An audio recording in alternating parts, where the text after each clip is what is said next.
Hey, our topic this week is this. I'm finding it interesting. Am I a copy or am I original? And as far as the topic goes, it's sort of a work in progress. I like the idea of coming up with profound questions and sort of wrestling with them and not assuming that I'm starting from a point of knowing all of it and golly, maybe I might learn something. But in this topic, it's occurred to me that what I said yesterday, for whatever truth there was in it, was also somewhat just a little inaccurate in terms of those who seek to be original versus those who seek to be more in a line with the norm, I guess you might say. And perhaps I gave the impression that the purpose of life was to be original and to be unique and to be exceptional and to be one of a kind. And as I thought about that, I was kind of running that through my head as an ongoing question. And then I went to do where I do my best thinking. I went to hit golf balls at the driving range. It's just, and I had my Apple Buds in, and I love listening to biographies. It's one of my favorite things to do, and I was listening, of all people, the biography that came up, a good hour long one to listen to whilst I was hitting my golf balls was Chairman Mao, the leader of the Communist Party, and I knew a little bit about him, but I never heard his life story. But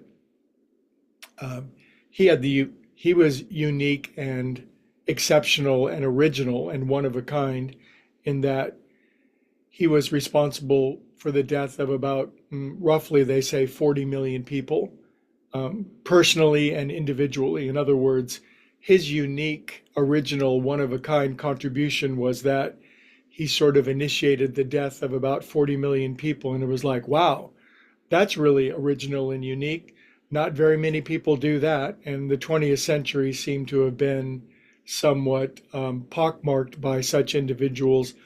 Pol Pot, Stalin, Hitler, obviously. And boy, there are some human beings that really were different, unbelievably unique, creative, and one of a kind.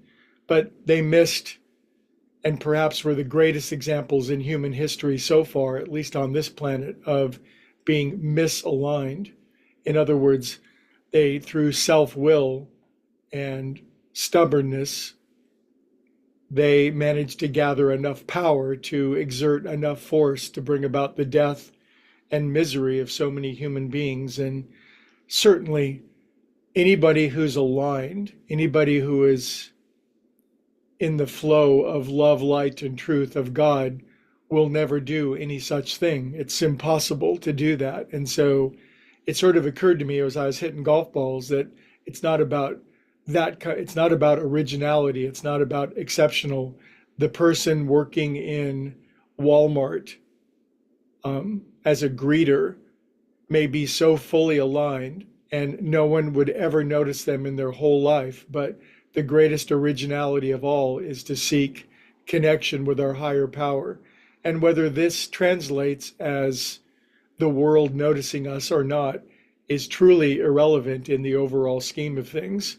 The person simply gardening, the senior citizen helping the kids across the street as a crossing guard, the person that we may never notice, it may be the most original, creative, and unique person because they are so aligned with source and so much love, light, and truth is moving through them that they make the world a better place and they bring heaven on earth rather than the original and creative act of bringing the most hell on earth that you possibly can.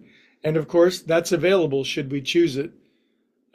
Some people would rather rule in hell than serve in heaven, so to speak. So this idea is formulating inside of my own head. And in our meditation, obviously, we're seeking this great alignment. And with that will come the expression that's the most creative, original, and unique that it could be for each and every one of us. Because then, as we spoke last week, we'll find our true place, the place where we're channeling and funneling as much love into the world as possible. So I'm enjoying the topic. I think I'll go hit some more golf balls and see what else God might want to send me. And what do you think? What are you coming up with? And I will see you all tomorrow.